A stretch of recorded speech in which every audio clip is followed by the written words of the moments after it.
It's 30 BCE, and it's late summer in Alexandria. The city is still the most extraordinary place on earth. More than 500,000 people live here, more than Rome, more than Antioch, more than any city a living person has ever seen. The harbor glitters. The lighthouse, the Pharaohs, one of the 7 wonders of the world, stands 350 feet above the water, its mirror fire visible 35 miles out to sea. The streets are paved. There are public gardens. The library, the Great Library, holds somewhere between 400,000 and 700,000 scrolls. Nobody has an exact count, which is itself a kind of miracle, that a place could contain so much human knowledge that you lose track of the inventory. The city smells of the sea and of spices, of the Nile silt that makes everything in Egypt possible, of the commerce of an empire that runs from Cyprus to Libya, from the Mediterranean shore to the cataracts of the Upper Nile. And in the palace, the royal quarter occupying perhaps 1/3 of the city's total area, a compound of interconnected buildings, gardens, libraries, temples, harbors, and audience chambers that is less a palace than a small city inside the city, a woman is dying. She is 39 years old. She has ruled Egypt for 21 years. She has spoken 9 languages. She has commanded armies, negotiated treaties, managed an economy, administered a state bureaucracy of staggering complexity, and corresponded with every significant political figure in the Mediterranean world. She has been the lover of the 2 most powerful men Rome ever produced. She has borne 4 children, watched one kingdom become a prize of war, and calculated, every day for the last year, the precise cost of survival versus the cost of defeat. She is also, in this moment, very deliberately choosing to die. The exact mechanism of her death has been debated for 2,000 years. The ancient sources differ. Plutarch, writing about 150 years after the fact, which is a long time but not an eternity, using sources that included a physician who was there, says she applied a venomous creature to her arm. Strabo says she used a pin dipped in poison. Cassius Dio says it was a snake, brought in hidden among figs or flowers. The famous image of the asp at the breast comes from later retellings, from the theatrical imagination of Rome doing what Rome always did with Cleopatra, which was to find the most sexualized version of every story and declare it canonical. We don't actually know how she died. We know that she died, that Octavian, who would become Augustus, the first emperor of Rome, desperately wanted her alive, and that she denied him that. She had watched him have her son Caesarion killed. Caesarion was 17, the child of her body and of Julius Caesar, which made him the only blood descendant of the greatest Roman of the age, which made him a problem. Too many Caesars, Octavian is said to have remarked. And that was that. She had been informed of this. She understood what Octavian intended for her. A triumphal procession through the streets of Rome, displayed to the crowd as the trophy of his victory, the living proof that the Eastern temptress who had seduced Mark Antony had been defeated by virtuous Roman manhood. She had reportedly already received reports from Rome that told her how Octavian planned to stage the spectacle. The golden chains, her image paraded through the streets, the crowd jeering. She was supposed to be the villain of his story, the final scene of his victory narrative. She declined. She sent him a letter that exists only in paraphrase in the ancient sources, but that Plutarch says was a request to be buried with Antony. A final act of administrative precision even in the approach of death. She would not be a prop. She had already arranged her own estate. She knew exactly what she was doing. And then she died. After that, 2,000 years of history began burying her. Here is what I want to do in the next several minutes. I want to tell you who Cleopatra actually was, and I mean that as something more than a corrective to popular misconception, though it is that too. I want to give you the full, strange, violent, brilliant, ultimately tragic life of a human being who has been so thoroughly misrepresented by the historical tradition that most people who think they know her story know almost none of it. The seductress, the dangerous foreign woman, Elizabeth Taylor in a golden barge, the woman who drove men mad, the temptress, the embodiment of Eastern decadence destroying Roman virtue. None of that is false in the way that simple inaccuracy is false. It is false in the way that a portrait is false when the painter has decided in advance what they want you to see and arranged every element of the image accordingly. The ancient sources we have for Cleopatra's life were written almost entirely by Romans, almost all of whom had a significant political interest in depicting her as a threat, a seductress, and a cautionary tale about the corrupting influence of the East on Roman manhood. The greatest ancient source, Plutarch's Life of Antony, is more sympathetic than most, and even Plutarch is working from a tradition already shaped by Augustan propaganda. Cleopatra never wrote a memoir. Her letters, her administrative records, her dispatches do not survive. Her library was damaged, possibly destroyed, by Caesar's fire in the harbour. Everything we know about her comes through voices that had excellent reasons to misrepresent her. What remains, when you strip away the propaganda, and historians have been doing this work for decades, and the results are extraordinary, is a portrait so different from the popular image that it constitutes a completely different person. Cleopatra VII Philipata was, by any serious measure, one of the most intellectually accomplished rulers of the ancient world. She was the first member of her dynasty, which had ruled Egypt for 250 years, to bother learning Egyptian. She studied philosophy, astronomy, mathematics, and medicine at the Mouseion, the great research institution attached to the Library of Alexandria. She administered an economic system of almost bewildering complexity. She was a practical political genius who, facing circumstances that would have broken most rulers, survived for 2 decades in the most volatile political environment the Mediterranean world had ever produced. And then she lost, and the winners wrote the history, and they needed her to be a monster, or more specifically, they needed her to be a seductress, because a seductress is a monster that doesn't threaten the teller. A woman who is merely sexually dangerous is not intellectually dangerous. A temptress is not a strategist. Recast her as a creature of the body rather than a creature of the mind, and you have neutralized the most threatening thing about her, which was that she was better at the game than almost everyone she played it against. This episode is about what was actually there and what was deliberately buried, and what the burial itself tells us about power, about gender, about the stories that the powerful tell to justify what they've done. Let's start at the beginning. To understand Cleopatra, you have to understand what Alexandria was. Not as an abstract historical fact, but as a living environment, the city that made her, the civilization that produced both her brilliance and her tragedy. Alexandria in the 1st century BCE was the New York of the ancient world. It was the place where everything happened, where everyone who mattered either lived or visited, where the future was always being constructed faster than the present could be recorded. It had been founded by Alexander the Great in 331 BCE on a spit of land between the Mediterranean and a brackish lake, chosen with the specific strategic intention of making it a trading hub between Greece and Egypt, between the eastern and western Mediterranean. Alexander laid out the street grid himself, or so the legend goes, and then left for his next campaign and never came back.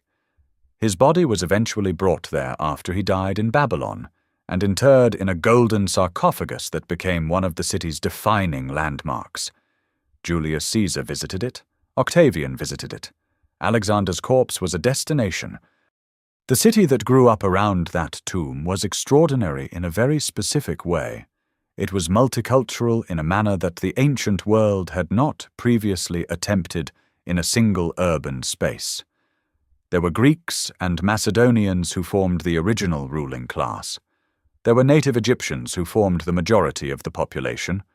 There were Jews, a community large enough to have its own quarter, its own council, its own legal rights, and to translate the Hebrew scriptures into Greek here, a project we call the Septuagint in this city, because this is where the largest Greek-speaking Jewish community lived. There were Syrians, Persians, Arabs, Italians, Ethiopians. They mostly didn't get along in any warm sense, but they lived in proximity. They traded with each other. Their children grew up hearing multiple languages, and the result was an intellectual environment of genuine, if sometimes violent, cosmopolitan vibrancy. The library was at the center of it. Not just a library in the modern sense of a place that holds books, but an institution with residential scholars, a common dining hall, ongoing debates about every question the human mind had yet formulated, and a specific, aggressive policy of acquisition. Ptolemy III, who reigned in the 3rd century, reportedly borrowed manuscripts from Athens, had them copied, kept the originals, and sent back the copies. He reportedly paid 15 talents of silver as a deposit and simply kept the originals. Whether that story is true or apocryphal, it captures something real about the library's ambition. It wanted to contain everything. The entire written record of human civilization under one roof in one city. Think about what it means to grow up in that city. Think about what it means to be educated there, not merely educated in the way a Roman aristocrat was educated, in rhetoric and law and the approved authors, but educated inside an institution that contained the complete works of Aristotle, the complete works of Plato, the texts of the Stoics and Epicureans, the Egyptian medical papyri, the Babylonian astronomical records, the poetry of Sappho, the histories of Thucydides, the mathematics of Euclid, who actually worked and taught in Alexandria, and the engineering manuals of Archimedes. It is the most intellectually rich environment in the history of the world up to that point, and it is where Cleopatra went to school. But before we get to her, we need to understand the political world she was born into, because it was a world in crisis, and the crisis produced her. The Ptolemaic dynasty was, by the 1st century BCE, on the wrong side of history in a very specific way. They were a Greek Macedonian ruling family in an era when the political center of gravity of the Mediterranean had decisively shifted to Rome. When Alexander died in 323 BCE and his empire was carved up by his generals, the Diadochi, the successors, one of those generals, Ptolemy, took Egypt and made it the most stable and prosperous of the successor kingdoms. The Ptolemies had held it for nearly 3 centuries. They were genuinely good at administration. They were good at making money. Egypt was the breadbasket of the ancient world, and the Ptolemies taxed everything with a thoroughness that approached the obsessive. The royal monopolies covered papyrus, linen, oil, beer, salt, and several other commodities. The state owned the land. The peasants who worked it paid grain taxes. The grain was stored in royal warehouses and either taxed on sale or exported directly. The economy was, by ancient standards, extraordinarily sophisticated. But by the time Cleopatra's father, Ptolemy XII, known to history as Auletes, the flute player, a nickname that was not intended as a compliment, came to power in 80 BCE, the dynasty was living on borrowed time and, increasingly, borrowed money. Rome had been absorbing the territories of the eastern Mediterranean one by one. Cyrene, to the west of Egypt, became a Roman province. Cyprus fell. The Seleucid kingdom of Syria collapsed under Roman pressure. Egypt itself had been left alone, not because Rome lacked the military capacity to take it, but because the economic and political disruption of annexing Egypt was genuinely complicated, and also because Roman senators kept arguing about who would administer it and get rich from it, which slowed things down. But everyone in Egypt and in Rome understood that the question was not whether Rome would absorb Egypt, but when and how. Ptolemy Auletes understood this better than most. His response to this reality was to spend enormous sums of money bribing Roman senators to recognize his legitimacy.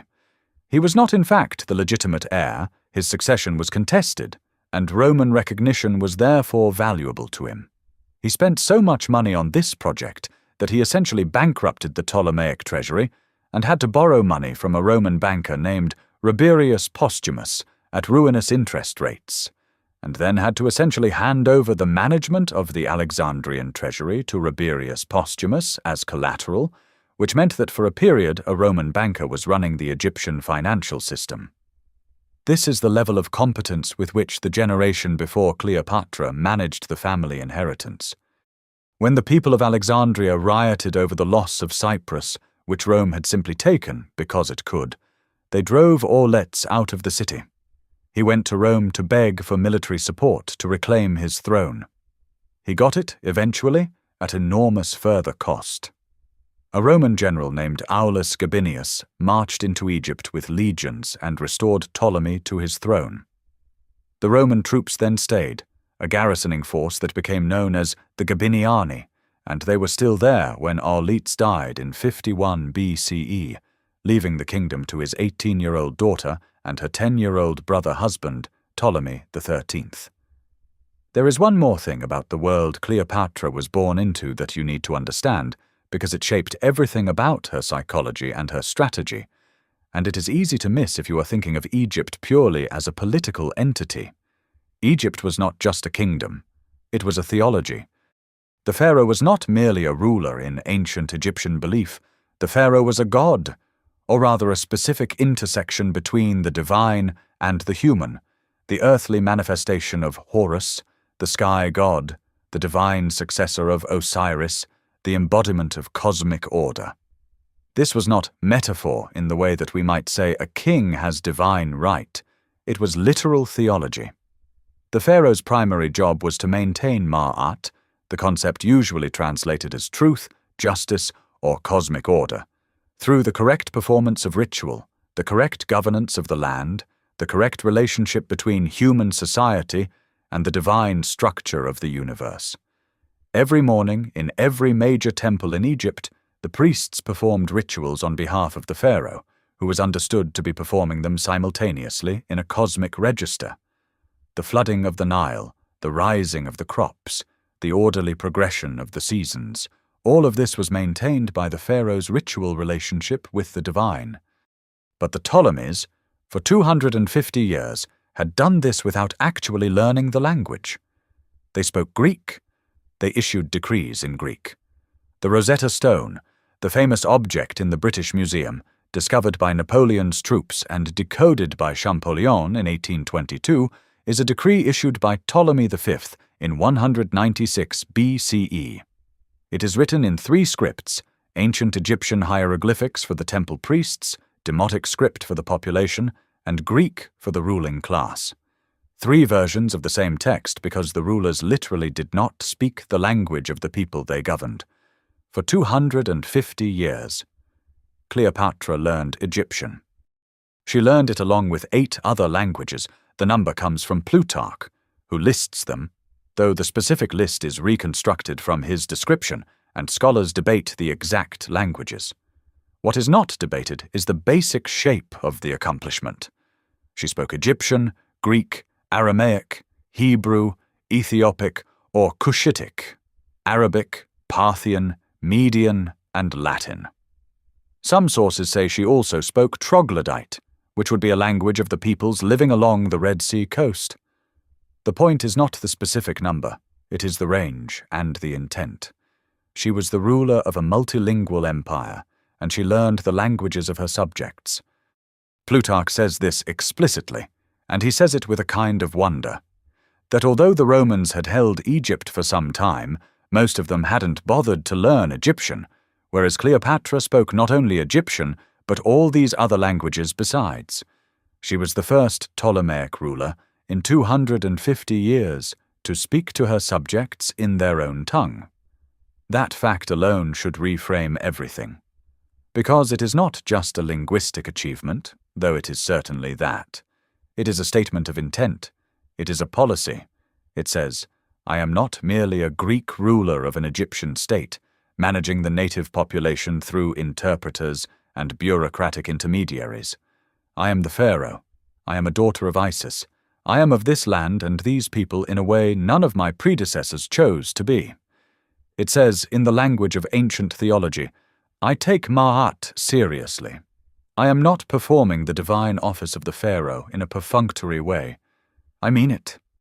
When Cleopatra appeared at Egyptian religious festivals, and she did appear in person, dressed in the regalia of Isis, speaking Egyptian, she was doing something no Ptolemaic ruler had done before. She was collapsing the distance between the Macedonian ruling class and the Egyptian majority. She was making herself, not just politically but symbolically and theologically, the Queen of Egypt, rather than the queen of the Greek-speaking elite who happened to administer Egypt. This is the world she was born into, and this is the choice she made about how to inhabit it. Before we follow that choice into the storms that awaited it, we need to understand the person herself. Cleopatra was born in 69 BCE, probably in Alexandria. Her exact birth date is not recorded. Her mother is not certain. Her father had a wife named Cleopatra V, who disappears from the record around the time of Cleopatra VII's birth, and some historians believe she may have been the child of a secondary wife or concubine, though this is speculative. What we know is that she grew up in the royal palace compound in Alexandria, which means she grew up in perhaps the most intellectually stimulating environment on earth. The Ptolemaic court was not merely a political court, it was also an intellectual one. The tradition of royal patronage of scholarship went back to Ptolemy I, who had founded the library and the Museion, and it had been maintained ever since. The Museion, which we might translate as the Temple of the Muses, the institution from which we get our word museum, though it was not a museum in our sense but rather something closer to a research university, had its scholars housed, fed, and supported on the royal budget. To be a Ptolemaic monarch was to be, in a meaningful sense, in the scholarship business. The best minds of the Greek-speaking world came to Alexandria because that was where the money was, and where the books were, and where the other best minds were. This was the environment in which Cleopatra was educated. What do we actually know about her intellectual formation? More than you might expect. We know she studied at the Museion. We know she was trained in philosophy. She is described in ancient sources as being familiar with the works of the major schools, which in this period would have meant primarily Platonism in its various later forms, Stoicism, and Epicureanism. We know she had a specific interest in medicine. She reportedly wrote or commissioned texts on medicine and cosmetics, texts that were cited by later authors even though they don't survive. We know she was interested in astronomy, which in this period was inseparable from astrology and from the practical concerns of navigation and calendar making. We know she was trained in rhetoric and in law. The languages are the most remarkable part. To speak 9 languages fluently, not tourist-level familiarity but genuine diplomatic fluency, is a cognitive achievement of the highest order. Modern linguists who study polyglottery note that learning multiple languages from childhood is cognitively different from learning them as an adult, and that the number of languages a person can genuinely master is connected to factors including early exposure, natural aptitude, and the structure of the specific languages relative to each other. But 9 is not just impressive. 9, in the ancient world, represents almost every major language family a Mediterranean ruler might encounter. Greek was the language of the educated ruling class. Egyptian was the language of the majority of her subjects. Aramaic was the lingua franca of the Levant, the language in which diplomacy, trade, and ordinary life in the eastern Mediterranean was conducted. Hebrew was the language of the Jewish community in Alexandria, the largest Jewish diaspora in the ancient world. Arabic covered the Arabian trade routes. Parthian and Median covered the Persian successor kingdoms to the east, Rome's great rival and Egypt's potential ally. Ethiopian or Cushitic covered the kingdom to the south, the Nubian territories that were both a trading partner and a potential military concern. Latin was the language of Rome. There is no language in that list that is there for prestige. Every single one of them is there for strategic utility. She was not collecting languages the way a Victorian aristocrat collected languages to demonstrate cultivation and refinement. She was assembling a toolkit for the specific job of running a multilingual empire in a world where every neighbor was both a potential ally and a potential threat.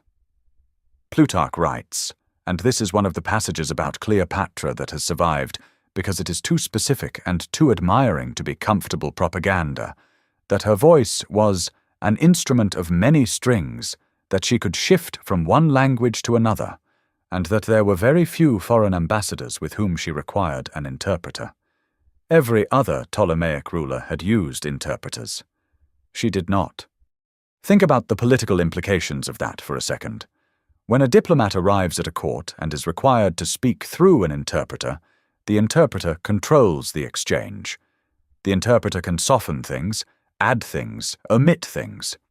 The interpreter also signals to the diplomat that the ruler does not consider their language worth learning, a subtle but real message about relative status. When Cleopatra received a Parthian ambassador and spoke to him in his own language, she was doing something diplomatically revolutionary. She was meeting him where he was. She was signaling not condescension but attention. And she was removing any possibility of mistranslation, deliberate or otherwise. But I want to give you more than the intellectual portrait, because the intellectual portrait on its own risks turning her into a kind of abstract genius, a mind rather than a person. What do we know about her as a human being? We know she was funny. Plutarch, who is hostile to her in some ways but fascinated by her in others, records her wit multiple times, including the famous story of her first meeting with Antony, which we will get to in detail. Her sense of humor appears to have been the specific kind that operates through the gap between what is stated and what is meant. Irony, as the Greeks called it, in the original Socratic sense of a person who pretends not to understand while demonstrating superior understanding. We know she was physically bold in a way that was unusual for women of her station. She traveled with armies, she commanded naval operations, she appeared in person at religious festivals in conditions that were physically demanding. She did not manage her kingdom from a couch. We know she was fiercely loyal to people she regarded as allies, and that this loyalty occasionally cost her strategically. Her relationship with Mark Antony in its later stages, when she continued to support him after his military prospects had become genuinely dire, suggests a person who took personal commitments seriously, even when the political logic pointed elsewhere. We know she was capable of great cruelty when she felt her throne required it. She had her sister Arsinoe killed. Let that sit for a moment. She had her younger sister, who had tried to claim the throne of Egypt during Caesar's war, executed. Arsinoe was in exile in Ephesus at the time, sheltering in the sanctuary of the goddess Artemis. Cleopatra asked Antony to have her killed, and he did. The murder in a sanctuary was considered a sacrilege by much of the Mediterranean world. Cleopatra wanted Arsinoe dead enough to bear that cost. This is not the portrait of a gentle or sentimental person. It is the portrait of a ruler who had learned, growing up in the Ptolemaic court, that the primary occupational hazard of the Egyptian royal family was being murdered by your own relatives. Her father had ordered the execution of her older sister Berenice. She had watched the mechanics of dynastic succession operate in blood. She was not naive about what power required, and she had known from childhood that she was surrounded by people who wanted to take hers. She came to the throne when she was 18, in 51 BCE, when her father Auletes died and left the kingdom jointly to her and her younger brother, Ptolemy XIII, who was 10 years old. The convention of the Ptolemaic dynasty was co-rule, a reigning sibling pair, usually a brother and sister who were also ceremonially married, though whether these ceremonial marriages involved actual sexual relations is unclear and probably varied. What is clear is that the co-rule was never intended to be equal. Auletes had named Cleopatra first in his will. She was the elder. She was the heir. The problem was that Ptolemy XIII had advisors who did not agree. The three men who managed the young king, a eunuch chamberlain named Pothinus, a general named Achillas, and a rhetorician named Theodotus, had both the motive and the means to push Cleopatra aside. They wanted a 10-year-old king they could manage rather than an adult queen who couldn't be managed. Within 2 years of Aulit's death, they had forced Cleopatra into exile. She went east to the border region between Egypt and the Roman province of Syria, and she did what she had clearly been trained to do in exactly this kind of situation. She raised an army. This is the point in most tellings where the story pivots to Julius Caesar, and I want to resist that pivot for a moment. Because the story of Cleopatra in exile, raising an army on the Syrian border, matters on its own terms, and for what it reveals about who she already was before Caesar entered the picture. She is 21 years old. She has been ousted from her throne by a coalition of court officials backing her 10-year-old brother. She has no Roman patron. The crucial thing in this period was Roman patronage. And she has none. She has loyal followers, probably some of the Jewish mercenary troops that had been part of the Ptolemaic military, and she has money. And she has the political intelligence to find allies among the Arab tribes and local rulers of the border region. She builds a force capable of contesting the throne. She is preparing to invade Egypt and take back what is hers. At this point, the world intervenes. A Roman civil war, already building for years, arrives on her doorstep in a very specific and dramatic way. Julius Caesar and Pompey Magnus, the two most powerful men in Rome, who had been co-ruling the Roman world under the arrangement we call the First Triumvirate, have fallen out. The civil war between them has culminated at the Battle of Pharsalus, in Greece, where Caesar's smaller but superbly led forces have destroyed Pompey's larger army. Pompey has fled, and in September of 48 BCE he arrives by ship in the harbour at Pelusium, the main port on Egypt's eastern border, and sends a message to the court of Ptolemy XIII asking for asylum. What happens next is one of the most consequential decisions in ancient history, made by a committee of second-rate politicians who thought they were being clever. Pothinus, Achillas, and Theodotus deliberate. They conclude that if they shelter Pompey, they make Caesar their enemy. If they hand him over to Caesar, they make Caesar their friend. Theodotus reportedly makes the decision with a single line that has echoed across 2,000 years. Dead men don't bite. They accept Pompey into a small boat, ostensibly to bring him ashore and murder him on the water. They cut off his head. When Caesar arrives in Alexandria 3 days later, Theodotus presents him with the head as a gift. Caesar, by all accounts, wept. Pompey had been his enemy. He had also been his son-in-law, had been his equal, had been the co-ruler of the world they had shared. Caesar was not sentimental. He was one of the least sentimental political figures in history, but the murder of Pompey by this court of bureaucrats presented him as a piece of luggage, offended him in a way that was both genuine and politically useful. He stayed in Alexandria. He installed himself in the palace. He demanded payment of debts Egypt owed to Rome. He summoned both claimants to the throne, the queen and her brother, to present their cases. This is where the famous carpet story happens. Except it wasn't a carpet.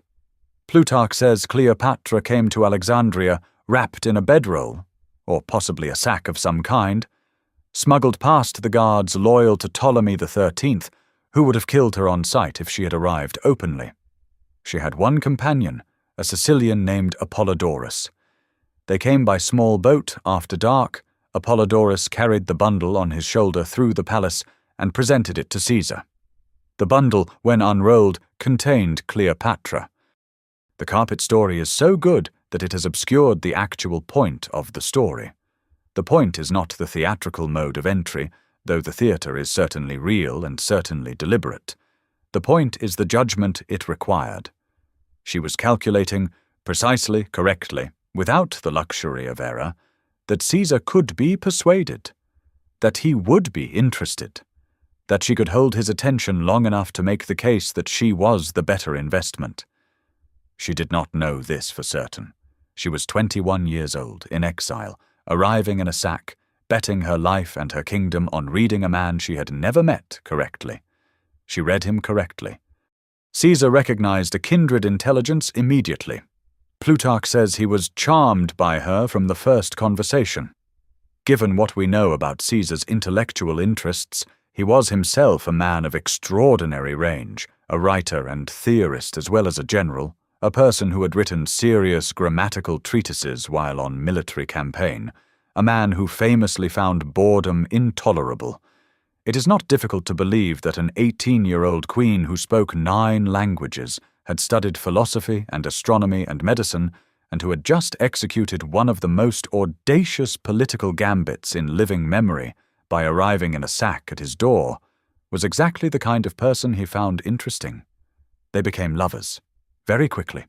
And this is the moment where every subsequent account of Cleopatra reaches for the word seduction, and what I want to argue is that this framing, while not entirely wrong, obscures something important about the nature of the relationship.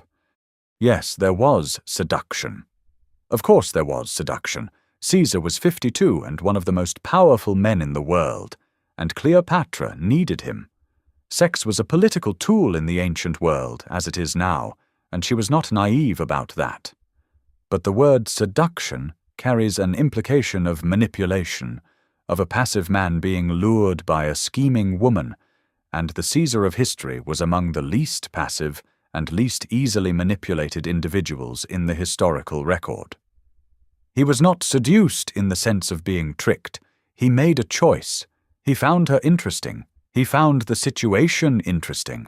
He probably found the entire thing, the civil war, the Egyptian court, the brilliant young queen in a sack, to be exactly the kind of extraordinary adventure that his particular combination of genius and recklessness required.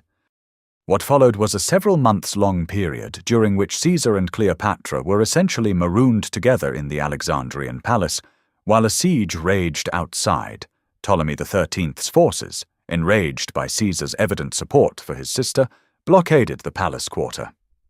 During this siege, Caesar's soldiers burned some ships in the harbor, and the fire spread, and part of the library was damaged. Nobody knows exactly how much was lost. We know that books were destroyed because Plutarch mentions it. The precise scale of the loss is not recoverable. It is one of the great quiet tragedies of this entire story, that the greatest intellectual achievement of Cleopatra's civilization was damaged in the process of the war that ultimately determined her fate. Caesar won the war. Ptolemy XIII drowned in the Nile, probably during a failed military maneuver, probably in the weight of his armor.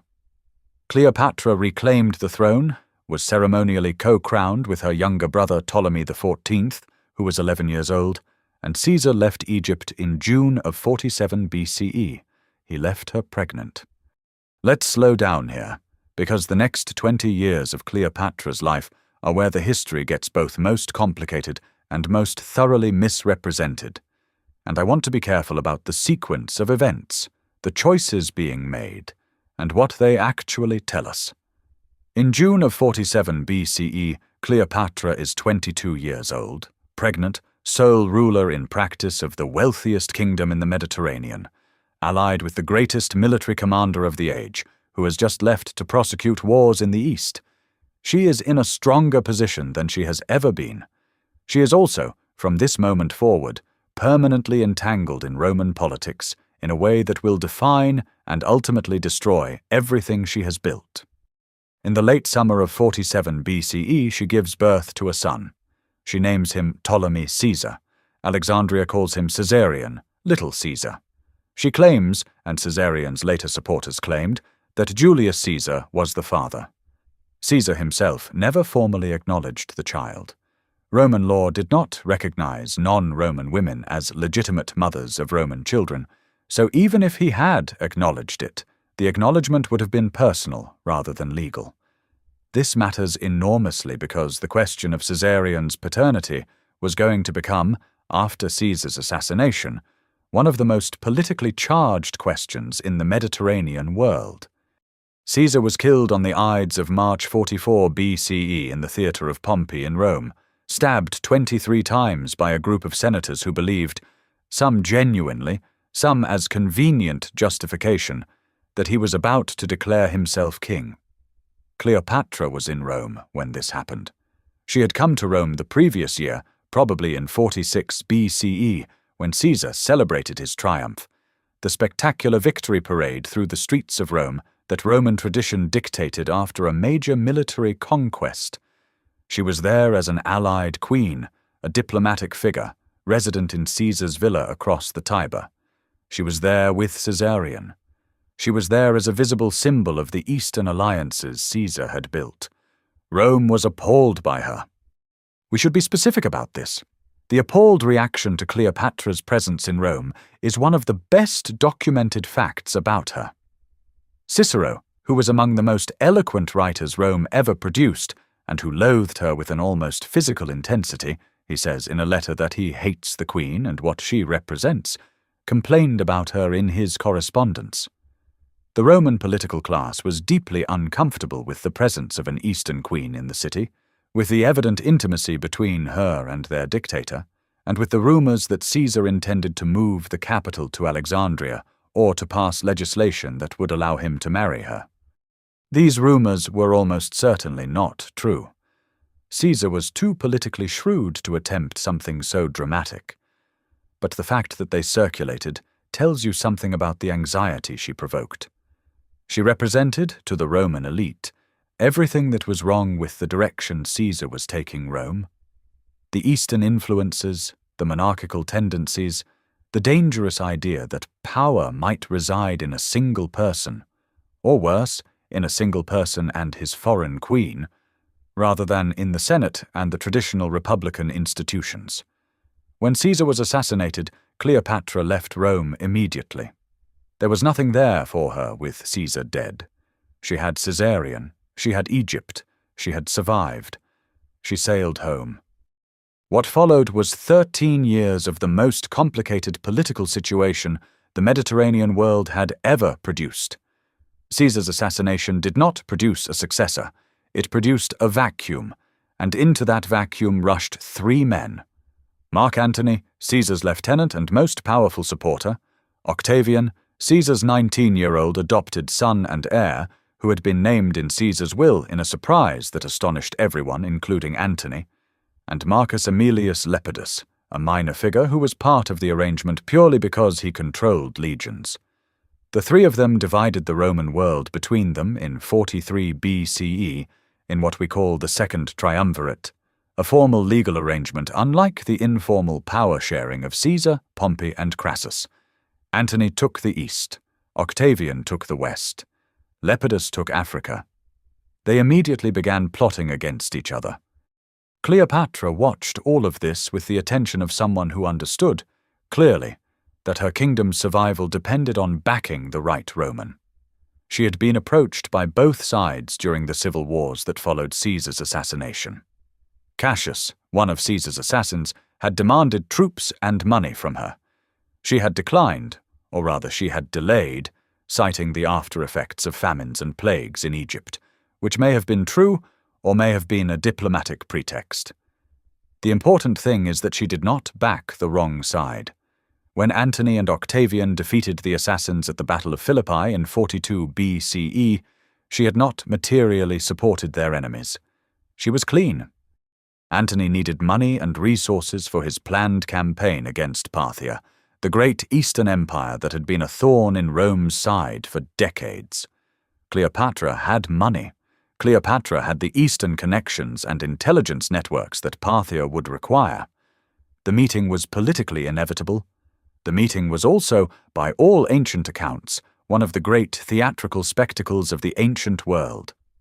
Antony summoned Cleopatra to meet him in Tarsus, in the Roman province of Cilicia, in what is now southern Turkey, in 41 BCE. The summons was the act of a Roman commander expecting a subordinate to come before him and explain herself. She had been tardy in her support during the civil wars, and he wanted an accounting. She was fully aware of the power dynamics he was trying to establish. She came on her own terms. Plutarch's description of the meeting on the Cydnus River is so extraordinary that it was lifted almost verbatim by Shakespeare into Antony and Cleopatra with the famous speech by Enobarbus, "The barge she sat in, like a burnished throne, burned on the water."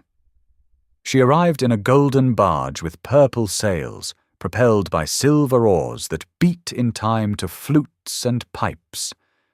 She was dressed as Aphrodite, the Greek goddess of love, which was also, in her theological program, the equivalent of Isis, the Egyptian goddess she had identified herself with throughout her reign. Her maids were dressed as sea nymphs, incense burned. The crowds along the banks abandoned the market where Antony was waiting. He had made a public appearance to emphasize his power and authority, and ran to the water to see her. Antony was left sitting alone at his tribunal. This story is almost certainly embellished in the telling. The purple sails and the silver oars have the quality of legend-making. But the basic shape of it is credible, and it has a point. The point is that she went to this meeting that was supposed to establish Roman authority over an Eastern client queen, and she turned it into a demonstration that she was not a client. She was a peer. She was a goddess. She was the meeting's main attraction, not its supplicant. It worked. She and Antony became lovers almost immediately, and she invited him to Alexandria for the winter, and he went. What followed between Cleopatra and Antony is a relationship that has been analyzed, mythologized, sentimentalized, and denounced for 2,000 years. And I want to try to say something honest about it, which means I have to be honest about the limits of what we can know. We know the external facts. They were together on and off for over a decade.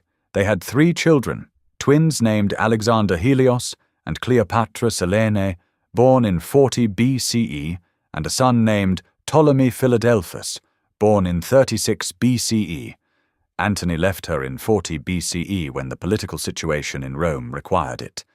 He went back and married Octavia, the sister of Octavian, in a political alliance that brought both of them temporary peace, and came back to her in 37 BCE, after the alliance with Octavian had deteriorated.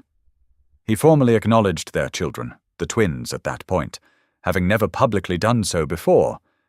The relationship in its political dimensions was genuinely symbiotic. She gave him money, resources, ships, and the deep Egyptian grain reserves that made his military campaigns in the East possible.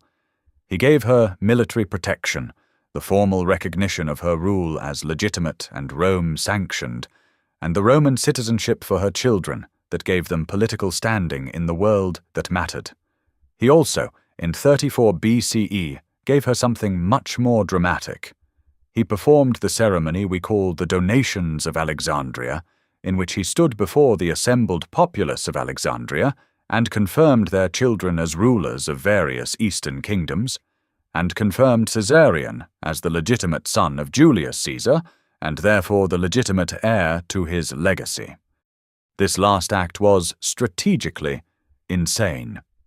Antony had essentially declared that Octavian was not Caesar's legitimate heir, because if Caesarion, Caesar's blood son, was the legitimate successor, then Octavian, Caesar's adopted heir, was not. He had handed Octavian the pretext he needed for war.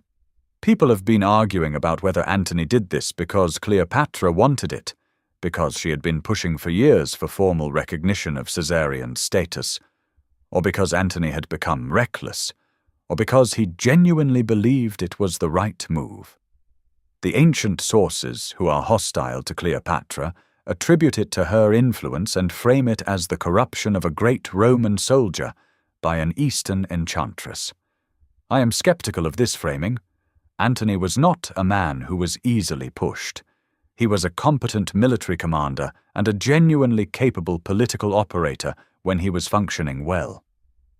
The Donations of Alexandria was a bad strategic decision, but it was the kind of bad strategic decision that a particular kind of powerful man makes when he has started to believe that boldness is a substitute for calculation. What I think is probably true is something more human and therefore more difficult, that by 34 BCE, Cleopatra and Antony had been in a genuine relationship for over a decade, that they had children together, that she had been his most important political and economic ally for the entirety of that time, and that he was increasingly identifying his future with hers rather than with the Roman world that Octavian was systematically winning. The donations were not the act of a man under a woman's spell. They were the act of a man who had chosen a side and was willing to say so publicly. The war with Octavian became inevitable. The campaign that ended in the Battle of Actium in September of 31 BCE has been called, variously, the most consequential military conflict in the history of the ancient world, the moment when the Roman Republic definitively became the Roman Empire and the last war of the Hellenistic East. All of these are true. What is also true is that it was a military campaign of striking incompetence on Antony's side, a campaign in which a larger force with better resources managed to position itself so badly that it lost to a smaller and more efficiently led opponent. The Battle of Actium itself, a naval engagement off the coast of northwestern Greece, has been the subject of historical debate for 2,000 years, and the debate is still live. The traditional account, which derives from the Augustan tradition, says that Antony was winning the naval battle until Cleopatra's fleet panicked and fled, and that Antony, seeing his queen retreating, abandoned the fight and followed her, throwing away his victory in a moment of lovesick madness. This account was written by Octavian's propagandists. Take it with appropriate skepticism. The revisionist interpretation, supported by scholars including Adrian Goldsworthy and others who have examined the tactical evidence carefully, is that Antony and Cleopatra had already decided before the battle that the naval fight was not winnable with the diseased and demoralized fleet they had, and that the real plan was to break through Octavian's blockade with the treasure ships and retreat to Egypt to fight another day. The flight of Cleopatra's fleet was not panic. It was the execution of the actual plan. What went wrong was that when she broke through, more of Antony's fighting ships were left behind than intended, and the retreat became a rout, and Antony's land forces, which had been waiting for him to circle around, surrendered. We cannot know for certain which interpretation is correct. What we can say with confidence is that the Augustan version, in which Cleopatra's feminine weakness caused a great Roman to abandon a battle he was winning, is exactly the story Octavian needed to tell, and that the propagandist's version of events should not be taken as historical fact, simply because it is the version that got written down most prominently. After Actium, Antony and Cleopatra retreated to Alexandria. Octavian followed. Antony's forces deserted. His remaining allies surrendered. In August of 30 BCE, Octavian's forces entered Alexandria. Antony, receiving a false report that Cleopatra was already dead, fell on his sword, which was incompetent even as a final act because he did not die immediately and lived long enough to be brought to the monument where Cleopatra had barricaded herself and to die there, in her arms, of his wound. Cleopatra spent the next 11 days under close watch in her palace, negotiating with Octavian. These 11 days matter, and they have not received the attention they deserve. What was she negotiating for? The ancient sources suggest she was trying to secure the throne for her children, particularly for Caesarion. She was meeting with Octavian personally. She was in conversation with his subordinates. She had not given up. There is a report from this period that she managed to conceal some portion of her treasury from Octavian's accountants, that she declared a certain amount to him, and that his treasurer suspected the actual total was higher, and that when challenged on this she picked up a golden hairpin and threatened to stab the treasurer. It is said Octavian smoothed things over, and that his smoothing things over told her something important about his intentions. What it told her, historians believe, is that he wanted her alive. He wanted to display her in his triumph. He wanted the specific spectacle of a queen in chains. There is also a report, in Plutarch, that a man named Cornelius Dolabella, sympathetic to her, sent her a secret message warning her that Octavian intended to transport her and her children to Rome in 3 days. 3 days. That was the deadline. She had already sent Caesarion away, east toward India, along the trade route through Arabia, with a significant amount of treasure and with trusted advisers. He was 17. He didn't make it. He was caught and killed on Octavian's orders before he could reach safety. But she had tried. She had tried to give him a life, and then she attended to her own death with the same meticulous care she had attended to everything else. She asked Octavian's permission to make an offering at Antony's tomb. He gave it. She went to the tomb, performed the offerings, returned to her palace, bathed, ate a final meal. She sent a letter to Octavian asking to be buried with Antony, sealed with her seal, the formal administrative act of a queen in control of her own affairs to the end, and died. Octavian reportedly read the letter, understood what it meant, sent messengers to see if she was still alive. They arrived too late. There is an aftermath that deserves a brief reckoning. Egypt became a Roman province, the most unusual Roman province, because Octavian didn't allow senators to govern it. He governed it through his own personal appointees, because whoever controlled Egypt controlled the grain supply that fed Italy, and Octavian was not going to give any future political rival that kind of leverage. Egypt became, essentially, his personal property, the foundation of the economic power that sustained the principate. Caesarion was killed. He was 17 years old, and he had never been anything but a potential threat to Octavian's claim to be Caesar's legitimate heir. Too many Caesars. Cleopatra's daughter, Cleopatra VII, survived. She was brought to Rome, displayed in Octavian's triumph in golden chains, the spectacle her mother had refused to participate in, and later, in a final gesture of historical irony, given in marriage to Juba II of Mauritania, a client king of Rome who was himself a captured prince, the son of the last king of Numidia. They ruled together in what is now Morocco and Algeria, and they named their capital Caesarea, and they created a court that was itself a smaller version of Alexandria, cosmopolitan, scholarly, intellectually ambitious. Cleopatra VII appears on coins minted in that kingdom. She is the only child of Cleopatra who left a physical trace in the historical record, and the trace is one of real dignity. The twins' brother, Ptolemy Philadelphus, disappears from the record. The fate of Antony's children by Octavia, who raised all of Antony's surviving children after his death, including Cleopatra's, is recorded. Ptolemy Philadelphus is not. He probably died young. The Library of Alexandria continued to exist in diminished form for several more centuries, sustained by various Roman emperors to varying degrees, suffering fires and neglect in roughly equal measure, until it fades from the record in late antiquity. The Mouseion persisted even longer, into the 4th century CE. Then it was gone, and most of what was in it was gone, and the woman who had been the last ruler of the civilization that produced it was remembered, for 2,000 years, primarily as a seductress. I want to start this section with a simple observation that carries a lot of weight. We do not have Cleopatra's words.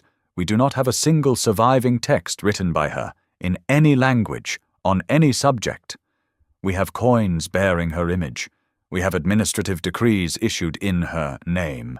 We have temple reliefs showing her in the garb of Isis. We have the brief and fragmentary direct quotations preserved in ancient sources, quotations which may or may not accurately reflect what she actually said. We have the descriptions of people who met her, almost all of whom were either hostile or operating within a hostile tradition. This is not accidental. The systematic disappearance of her voice from the historical record is the most significant historical fact about Cleopatra. Greater than any battle, any political maneuver, any specific decision she made. The erasure of the voice is the final act of the war against her, and it is a war that Octavian, by then Augustus, waged with the deliberate thoroughness of someone who understood that the most dangerous thing is not a defeated enemy, but a defeated enemy's story.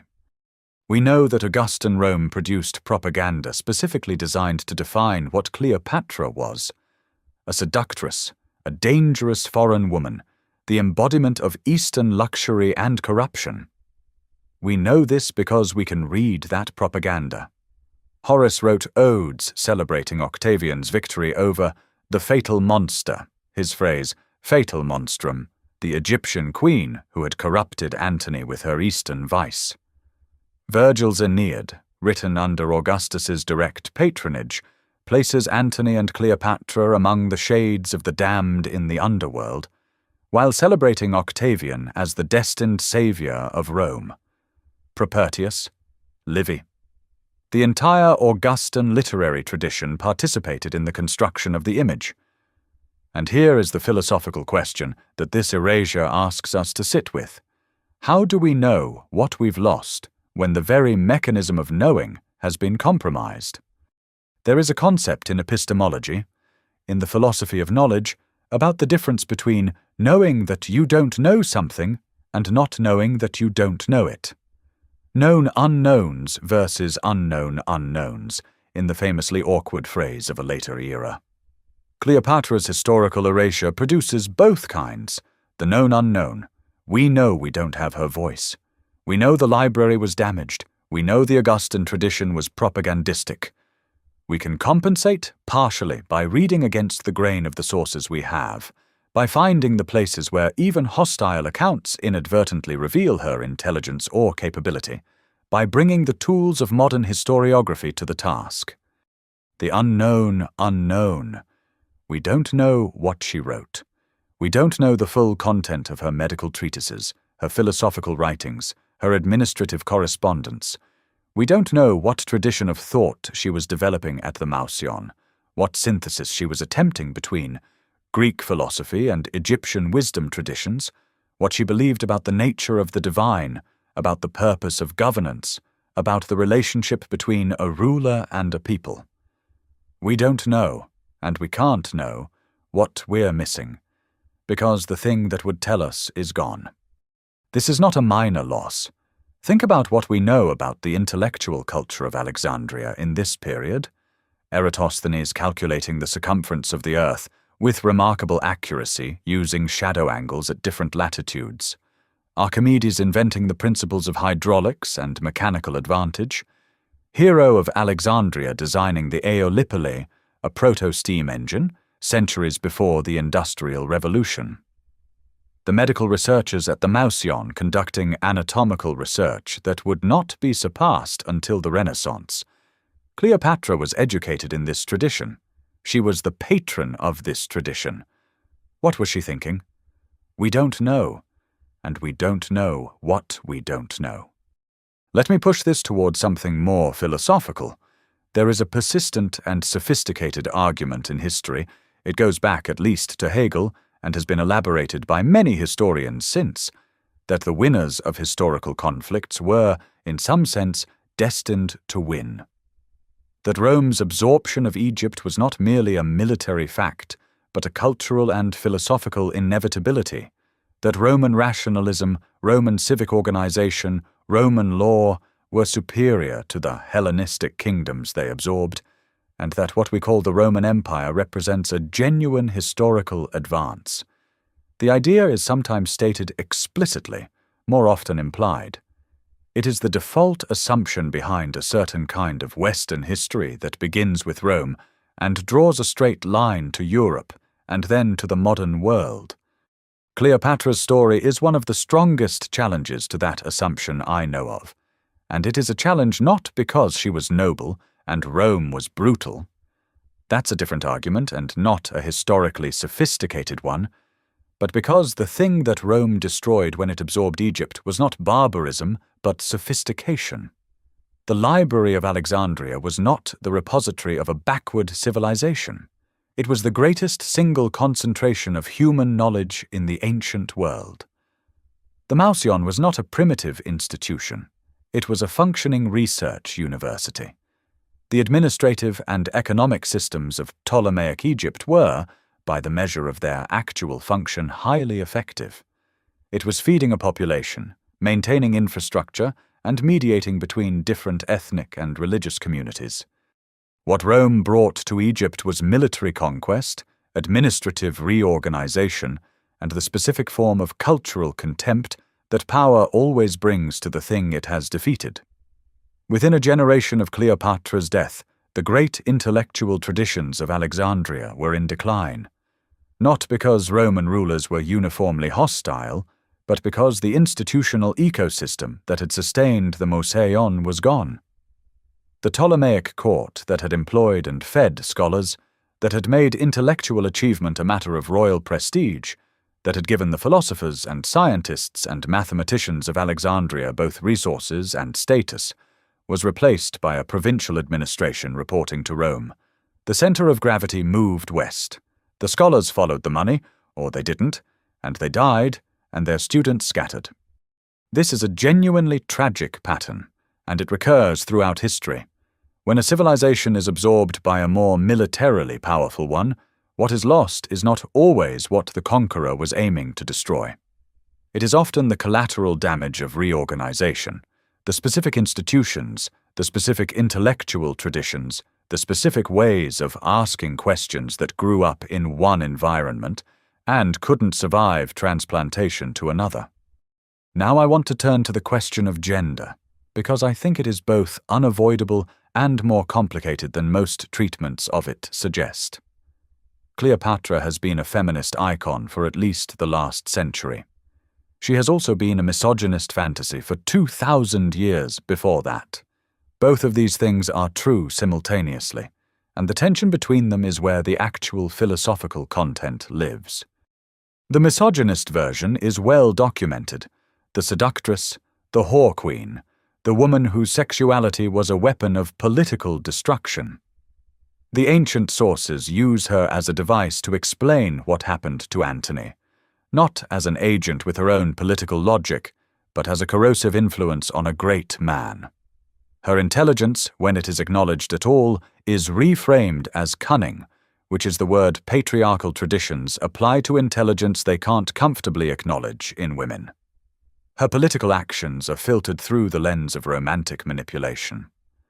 Her loyalty to her alliance with Antony, which persisted after it was strategically prudent, is read as feminine irrationality rather than the kind of costly moral commitment that, in a man, would be called honor.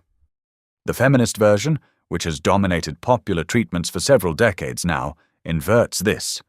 Cleopatra as a proto-feminist, a woman who broke free of the constraints of her time, who wielded power in a man's world, who defied Rome's attempt to define her. There is real truth in this version. She was extraordinarily capable in a world that systematically undervalued the capabilities of women. She held power for 21 years in circumstances that would have broken most rulers of either sex. She died on her own terms. But I think the most interesting thing about Cleopatra is not that she was a woman in a man's world. It is that her story reveals how the categories themselves, the man's world, the woman's weapon, the seductress, the queen, functioned as political tools of erasure. The reason the Romans needed to make her a seductress was that a seductress is not a strategist. The reason they needed to frame her relationship with Caesar and Antony as sexual manipulation was that if it was sexual manipulation, it wasn't political agency. If Antony fell because of her charms, his fall was tragic. If Antony fell because he made rational, strategic decisions that didn't work out, if he was a full agent in his own history, then his fall is something more complicated and less reassuring. The propaganda required the seductress because the alternative was to acknowledge that the Eastern alliance she was building, the Hellenistic vision of a Mediterranean world organized around Alexandria rather than Rome, was a genuine political alternative that Rome defeated militarily rather than defeated historically. An actual world was destroyed at Actium, not just a romantic dream. The Mediterranean might have organized itself differently. The library might have survived. The intellectual traditions she patronized might have flowered. We don't know. We can't know. But the possibility was real. And the story of the seductress is specifically designed to prevent you from thinking about it. There is a question that this episode cannot answer, but that it should ask. because it is the question that Cleopatra's story leaves hanging in the air whenever you examine it carefully. What is the relationship between political genius and historical survival? Cleopatra was smarter than almost every person she dealt with. She was more educated, more linguistically capable, more administratively sophisticated, more intellectually curious. She was also, by any objective measure, a highly effective ruler. Egypt under her governance remained stable and prosperous in circumstances that would have dissolved lesser states. She managed the transition from one Roman alliance to another with considerable skill, and she kept her kingdom intact for 21 years in the most volatile political environment in the ancient world. And she lost. She lost because she had fewer legions than Octavian. She lost because the Roman military-industrial complex in 31 BCE could project force that no Eastern kingdom could match. She lost because Octavian was a specific kind of cold political genius, not the brilliant, charismatic, creative genius of Caesar or of Cleopatra, but the patient, methodical, institutionally cunning genius of someone who knew that the game was not won in a battle, but in the generation after the battle, in the story told about the battle. Octavian won Actium, and then he won the historical record, and the historical record mattered more. This is a lesson that anyone who thinks seriously about power needs to absorb. Military victory is one thing. Narrative victory is another. Octavian understood, intuitively or consciously, we can't know, that the most durable power is the power to define what happened. He patronized the poets and the historians who gave him the story he needed. He built the monuments that told that story in stone. He named himself Augustus, the revered, the sacred, and the name stuck so completely that for centuries afterward, the title of every Roman emperor was a version of his name. Cleopatra's name, in the same tradition, became a synonym for dangerous female sexuality. Shakespeare used it. Hollywood used it. Every generation has used it. 2,000 years later, when someone wants to invoke the archetype of the sexually dangerous foreign woman, the name they reach for is Cleopatra. She would have found this appalling. She would have found it appalling not because she was not a sexual being, she clearly was, but because sexual being was the smallest and least interesting thing about her, and she knew it. She had spent 21 years demonstrating, in actual administrative and political achievement, that she was capable of things far more significant than being sexually attractive to powerful men. And she would have understood, I think, that the reduction was not an accident. It was the most effective weapon her enemies had, and they used it well, and it is still being used. I want to say one more thing about what was lost. When Octavian killed Caesarion, he erased the only direct bloodline of Julius Caesar. He erased the child of Cleopatra and Caesar. He erased what would have been, if either Rome or Alexandria had been willing to imagine it, the possibility of a political heir to both traditions. Caesarion was educated in Alexandria, which means he was educated in the same tradition his mother had been: the languages, the philosophy, the sciences, the administrative sophistication of the Ptolemaic Hellenistic system. He was also, at 17, fully aware of his Roman heritage and his Roman political standing. He was both things. He was exactly the kind of figure who might have bridged the two civilizations rather than having one absorb the other. Octavian killed him because he had to. Too many Caesars was not a flippant remark, it was a statement of political logic. But the death of Caesarion is the moment when the possibility of a different history closes most definitively. Not with the death of Cleopatra, which was the death of a person.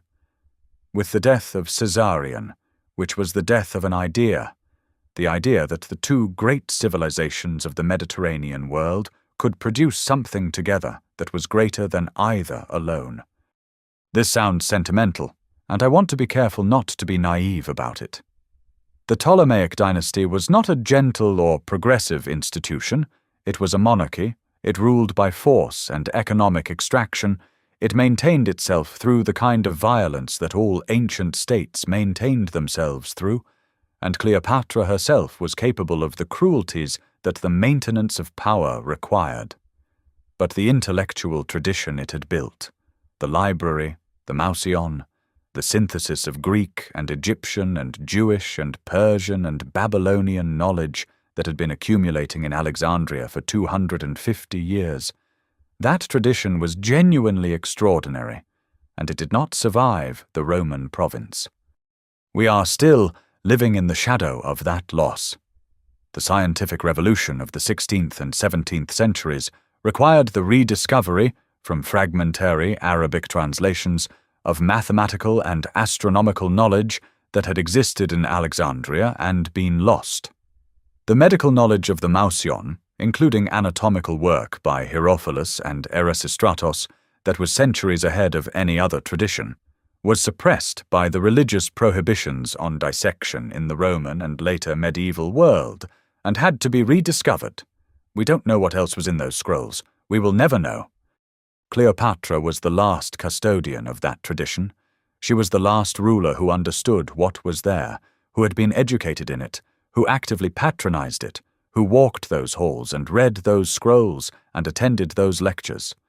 When she died, the last living connection between the Ptolemaic tradition and political power died with her. There is a relief in the Temple of Dendera that I want you to imagine. The temple is in Upper Egypt, about 60 kilometers north of Luxor, built over several generations during the Ptolemaic and early Roman periods. It is remarkable for its state of preservation. It is one of the best preserved ancient Egyptian temples anywhere, and for the quality of its decoration. The reliefs on the outer back wall include a large carving showing Cleopatra and Caesarion making offerings to the gods. It was carved during her lifetime, probably after Caesar's death, and before the final war with Octavian. She is shown as a pharaoh. She is wearing the double crown of Upper and Lower Egypt. She is standing in the traditional pose, the same pose you see on temple walls going back to Rameses the Great, the same pose that every pharaoh for 3,000 years had assumed in these images. Her son stands beside her, similarly crowned, similarly formal. The image is powerful for a reason that takes a moment to articulate. Here is a Macedonian Greek woman, descended from a general of Alexander the Great, standing in a temple built in the style of ancient Egypt, wearing the regalia of a tradition 3,000 years older than her dynasty, making offerings to gods her ancestors had adopted rather than been born to. She had learned the language. She had put on the crown. She had, in a very specific and deliberate sense, chosen to be what Egypt needed her to be. You could call this performance.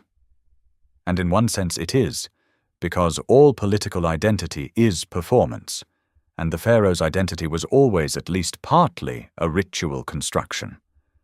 But you could also call it the genuine article, a woman who looked at the world she had been given, who understood all its languages and all its traditions, who saw the synthesis that was possible and who committed to it fully. She was the daughter of Isis.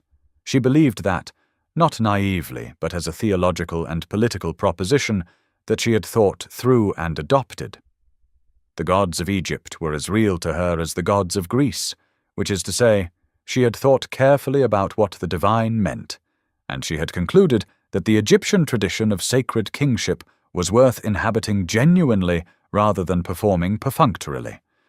And then Rome came, and the image on the wall at Dendera survived, because stone is harder to erase than papyrus, and the woman in the image is still there, still in her crown, still making her offering, 2,000 years after the narrative machinery of an empire worked so hard to reduce her to a body in a bed. The question that I find myself left with after all of this is not the question of whether Cleopatra was great, she was by any serious measure extraordinary, or whether the Roman erasure of her was a historical injustice, which it clearly was. The question I'm left with is, what does it cost a civilization to erase something it can't contain? Rome could not contain Cleopatra. She was too smart, too capable, too much herself. too much the product of a rival intellectual tradition to be absorbed into the Roman story comfortably. She had to be neutralized, and the method chosen was to reduce her to her body, to her sexuality, to the narrative of the dangerous Eastern woman, because that narrative is containable. A seductress is a cautionary tale. A seductress is safe. A seductress does not raise the question of what would have happened if the other civilization had won. But we pay a cost for that containment. The cost is the unknown unknowns, the knowledge we don't have, the traditions that were broken, the synthesis that was prevented. And there is a more immediate cost, which is the epistemic corruption it produces. Every time a history is written from the perspective of the winner alone, the loser's perspective doesn't just disappear, it contaminates the record.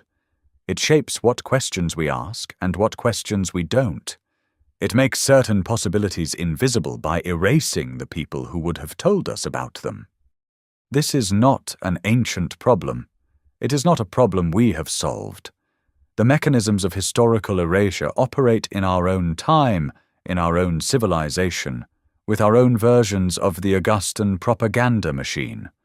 They are harder to see when they are contemporary, which is exactly what Cleopatra's story is useful for. It gives us the distance to see the mechanism clearly, before the propaganda has fully worked, because we are far enough away to ask who benefited from the story being told this way. Who benefits from a story? That is the question. Not just about Cleopatra, not just about ancient Rome, but about every account we inherit of every person who did not leave their own record. Who had an interest in this portrayal? What would the portrait look like from the other direction? What was in the scrolls we'll never read? Plutarch, who is our best ancient source for Cleopatra's life, and who is imperfect, and working a century and a half after the fact, and operating within a tradition shaped by the victors, writes at the end of his Life of Antony that when Octavian learned that Cleopatra was dead, he was grieved, as it were, of the ornament of his triumph. The ornament of his triumph. He wanted her alive. He needed her to be what she had refused to be. A prize, a display, a demonstration of Roman power over Eastern seduction. She died rather than be that, and he was, in some small way, robbed. She is still, 2,000 years later, refusing. Every careful account of her life, every time a historian strips back the propaganda and finds the strategist, the linguist, the administrator, the last custodian of Alexandria's great tradition, she is refusing again. Every time someone reads Plutarch carefully enough to find the intelligence underneath the framing, or looks at the coins, or stands in front of the relief at Dendera, she is refusing. The seductress is not who she was. She was something far more interesting, far more capable, and far more worth knowing. The last pharaoh, the most misrepresented person in ancient history, the woman who spoke 9 languages and ran the world's most extraordinary kingdom and sat in the library where human civilization had stored its best thinking and thought about all of it, seriously, until the world she had built ran out of room. She deserved better from history. She is getting it now, slowly, as historians do the work. And the work matters, not just as a matter of justice to the dead, but as a matter of understanding for the living. Because the question of who gets to define what happened, of whose voice gets preserved and whose gets erased, of what stories get told about the people who lose, those are not ancient questions. Those are the questions we are living inside, right now, today. She knew that. She burned bright inside the most sophisticated intellectual tradition of her age, and she lost to someone who understood that burning bright wasn't enough. You also have to control the story after. She couldn't. He did. And now, finally, we're beginning to correct the record.